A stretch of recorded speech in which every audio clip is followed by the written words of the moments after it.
ನಮಸ್ಕಾರ ವೀಕ್ಷಕರೇ, ಆನ್ಲೈನ್ ಟಿವಿಗೆ ಸ್ವಾಗತ. ಪರಿಶಿಷ್ಟ ಜಾತಿ ಮತ್ತು ಪರಿಶಿಷ್ಟ ಪಂಗಡಗಳ ಒಳ ಮೀಸಲಾತಿ ವರ್ಗೀಕರಣಕ್ಕೆ ಸುಪ್ರೀಂ ಕೋರ್ಟ್ ಐತಿಹಾಸಿಕ ತೀರ್ಪು ನೀಡಿದೆ ಎಂದು ಕರ್ನಾಟಕ ದಲಿತ ಸಂಘರ್ಷ ಸಮಿತಿ ಜಿಲ್ಲಾ ಸಂಘಟನಾ ಸಂಚಾಲಕ ಕಲಿಗೋನಹಳ್ಳಿ ತಿಪ್ಪೇಸ್ವಾಮಿ ಸೇರಿದಂತೆ ಅನೇಕ ಮುಖಂಡರು ಕಾರ್ಯಕರ್ತರ ಉಪಸ್ಥಿತಿಯಲ್ಲಿ ಶಿರಾ ತಾಲೂಕು ಬರಗೂರಿನ ಅಂಬೇಡ್ಕರ್ ಭವನದಲ್ಲಿ ಭಾನುವಾರ ನಡೆದ ಪತ್ರಿಕಾಗೋಷ್ಠಿಯಲ್ಲಿ ಮಾತನಾಡಿ ತಿಳಿಸಿದರು. ಹುಲಿಕುಂಟೆ ಹೋಬಳಿ ಮಾದಿಗ ಮಹಾಸಭಾದ ಅಧ್ಯಕ್ಷ, ಗ್ರಾಮ ಪಂಚಾಯಿತಿ ಮಾಜಿ ಅಧ್ಯಕ್ಷ ವೈ.ಕೆ. ತಿಪ್ಪೇಸ್ವಾಮಿ ಮಾತನಾಡಿ, ಒಳ ಮೀಸಲಾತಿಗಾಗಿ 3 ದಶಕಗಳಿಂದ ಹೋರಾಟ ಮಾಡಿದ್ದು ಅಸ್ಪೃಶ್ಯರಿಗೆ ಗೆಲುವು ಸಿಕ್ಕಿದಂತಾಗಿದೆ ಎಂದು ತಿಳಿಸಿದರು. ಈ ಸಂದರ್ಭದಲ್ಲಿ ಕರ್ನಾಟಕ ದಲಿತ ಸಂಘರ್ಷ ಸಮಿತಿ ಹಾಗೂ ಮಾದಿಗ ಮಹಾಸಭಾ ಹುಲಿಕುಂಟೆ ಹೋಬಳಿ ಪದಾಧಿಕಾರಿಗಳು ಹಾಜರಿದ್ದರು. ವರದಿ Mubarak, Baragur, online TV, desk bureau Salman. ಸುಮಾರು 25-30 ವರ್ಷಗಳಿಂದ ಈ ಒಳ ಮೀಸಲಾತಿ ಹೋರಾಟಕ್ಕೆ ಪ್ರತಿಯೊಂದು ರಾಜ್ಯದಲ್ಲೂ, ಜಿಲ್ಲೆಯಲ್ಲೂ, ತಾಲೂಕುಗಳಲ್ಲಿ ಮತ್ತು ಭಾರತದಾದ್ಯಂತ ಕೆಲವು ರಾಜ್ಯಗಳಲ್ಲಿ ಒಳ ಮೀಸಲಾತಿ ಹೋರಾಟಕ್ಕೆ ಹೆಚ್ಚಿನ ಒತ್ತನ್ನು ಕೊಡಬೇಕಂತ ಹೋರಾಟ ಮಾಡ್ತಾ ಬಂದಿದ್ದೀವಿ.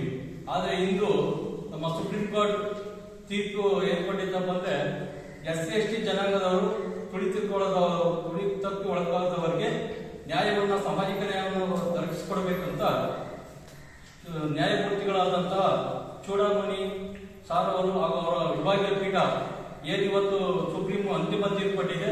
ಆ ತೀರ್ಪಿನಿಂದ ಅವರ ರಾಜ್ಯದಲ್ಲಿ ನಮ್ಮ ಒಳ ಮೀಸಲಾತಿ ನಮ್ಮ ಏನಿತ್ತು ಆ ಜನಾಂಗ ಹೆಚ್ಚಿನ ಜನಸಂಖ್ಯೆ ಯಾವುದಿದೋ ಅದರ ಅನುಪಾತವಾಗಿ ನಮ್ಮ ಮೀಸಲಾತಿಯನ್ನು ಕೊಡಬೇಕು, ಅವರಿಗೆ ನ್ಯಾಯವನ್ನು ದೊರಕಿಸಿಕೊಡ್ಬೇಕು ಅಂತ ನಾನು ಸುಪ್ರೀಂ ಕೋರ್ಟ್ ಆದೇಶ ಮಾಡಿದೆ. ಅದರಂತೆಯೇ ನಮ್ಮ ರಾಜ್ಯದ ಮಂದಕೃಷ್ಣ ಮಾದಿಗ ಅವರು ಆಂಧ್ರ ಪ್ರದೇಶದಲ್ಲಿ ಮೊದಲು ಮೀಸಲಾತಿಯನ್ನು ಒಳ ಮೀಸಲಾತಿ ತಂದಿದ್ರು. ಆದ್ರೆ ಕೆಲವು ಕಾರಣಗಳಿಂದ ಸುಪ್ರೀಂ ಕೋರ್ಟ್ ಆದೇಶ ಸರಿಯಾಗಿದ್ದಾಗದನ್ನ ಅವಾಗ ರದ್ದುಪಡಿಸಿ ಕೆಲವು ವರ್ಷಗಳ ಕಾಲ ಕೊಟ್ಟಿದ್ರು, ಆದ್ರೂ ರದ್ದುಪಡಿಸಿದ್ರು.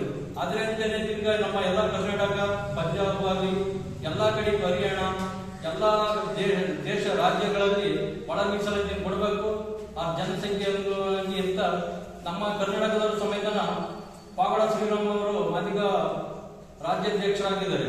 ಅವ್ರ ಪರವಾಗಿ ಮತ್ತು ಮಾದಿಗ ಜನಾಂಗದ ಪ್ರತಿಯೊಬ್ಬರ ನಾಯಕರು ಕೆಲವರು ಹೋರಾಟವನ್ನು ಮಾಡಿದರೆ ರಕ್ತದಿಂದ ಪತ್ರವನ್ನು ಸಮೇತನ ಸುಪ್ರೀಂ ಕೋರ್ಟ್ ಅವರು ರಾಜ್ಯ ಸರ್ಕಾರಕ್ಕೆ ಎಲ್ಲ ಕಳಿಸಿದ್ದಾರೆ.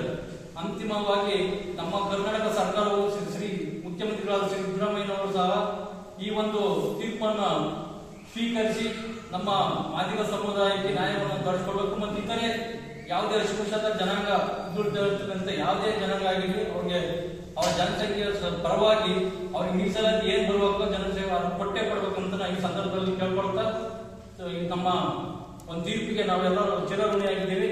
ಅದನ್ನ ಎಲ್ಲರಿಗೂ ಧನ್ಯವಾದ ತಿಳಿಸ್ತಾ ಮಾತಾಡುವ ವರ್ಷಗಳಿಂದ ನಿರಂತರವಾಗಿ ಒಳ ಮೀಸಲಾತಿ ಬೇಕೆಂದು ಇಡೀ ಕರ್ನಾಟಕ ರಾಜ್ಯದ ಮಾದಿಗ ದಂಡೋರ ಮತ್ತು ಮಾದಿಗ ಮೀಸಲಾತಿ ಹೋರಾಟ ಸಮಿತಿ, ಪರಿಶಿಷ್ಟ ಸಂಘರ್ಷ ಸಮಿತಿ ಮತ್ತು ದಲಿತ ಪರ ಸಂಘಟನೆಗಳು, ವ್ಯಕ್ತಿಗಳು, ಪ್ರಗತಿಪರ ಚಿಂತಕರೆಲ್ಲರೂ ಕೂಡ ಪ್ರತಿಭಟನೆ, ಹೋರಾಟಗಳು, ಗತ್ತಲೆ ಮೆರವಣಿಗೆ, ಅರಗತ್ತಲೆ ಮೆರವಣಿಗೆ, ವಿಚಾರ ಸಂಕಿರಣಗಳು ಇನ್ನಿತರ ಹೋರಾಟಗಳ ಮೂಲಕ ನಾವು ಒಳ ಮೀಸಲಾತಿಯನ್ನು ಪಡೆದುಕೊಡಬೇಕೆಂದು ನಿರಂತರವಾಗಿ ಹೋರಾಟ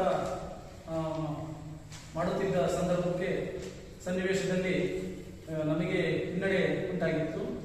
ಆದರೆ ಈ ದೇಶದ ಘನತೆಯತ್ತ ಸರ್ವೋಚ್ಚ ನ್ಯಾಯಾಲಯದ ಮುಖ್ಯ ನ್ಯಾಯಾಧೀಶರಾಗಿರ್ತಕ್ಕಂಥ ಚಂದ್ರಚೂಡ ಸಾಹೇಬರು ಮತ್ತೆ ಇನ್ನು 6 ನ್ಯಾಯಾಧೀಶರನ್ನು ಒಳಗೊಂಡಿರ್ತಕ್ಕಂಥ 6.1 ಅನುಪಾತದಡಿನಲ್ಲಿ 6 ಜನ ನ್ಯಾಯಾಧೀಶರುಗಳು ಒಳ ಮೀಸಲಾತಿಯನ್ನ ಆಯಾ ರಾಜ್ಯ ಸರ್ಕಾರಗಳು ಕೊಡಬಹುದು, ಅದು ಮೀಸಲಾತಿಯ ಸ್ಪಷ್ಟ ಉಲ್ಲಂಘನೆಯಾಗುವುದಿಲ್ಲ ಅಂತೇಳಿ ಒಂದು ಸ್ಪಷ್ಟವಾಗಿರ್ತಕ್ಕಂಥ ಒಂದು ತೀರ್ಪನ್ನ 1/8/2024 ಸುಪ್ರೀಂ ಕೋರ್ಟ್ ಈ ತೀರ್ಪನ್ನು ಹೊರಡಿಸಿದೆ.